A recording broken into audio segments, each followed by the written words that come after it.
મને મળ્યું છે મારા કરિયરનું પહેલું કોલેબોરેશન. જય માતાજી.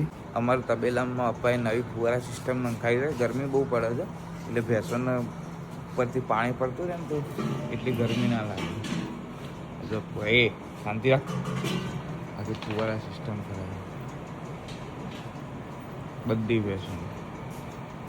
અને આજે મારા બહેનોનો છેલ્લો દિવસ છે. આજે બધા એમના ઘરે જઈ રહ્યા છે તો પકોડીનો પ્રોગ્રામ રાખ્યો છે. પેલું કહેવાય છે ને કે જે બંને સૌથી વધારે ઝઘડતા હોય એ બંનેમાં જેટલું પ્રેમ હોય. દીપી અને કિરણ સૌથી વધારે ઝઘડો, સૌથી વધારે બોલાબોલી એ બે જોડે થતી હતી ને એ કિરણ જ અત્યારે રડી રહ્યો છે દીપી ઘરે જાય છે એટલે. 4-5 મહિનાની મહેનત પછી મને પહેલું મારું કોલેબોરેશન મળી ગયું છે. આવી જ રીતે વિડીયો જોતા રહેજો, આવી જ રીતે સપોર્ટ કરતા રહેજો ભાઈને. બહેનોનો ઘરે જવાનો ટાઈમ થઈ ગયો છે. એમાં જીજાજી એ લોકો લેવા આવી ગયા છે. ખરેખર 15 દિવસ કેવી હતી કે કંઈ ખબર ના પડી. હવે મારી બહેનો મારા ભાણિયાઓ વગર ફરી મારું ઘર સૂનું સૂનું થઈ જશે.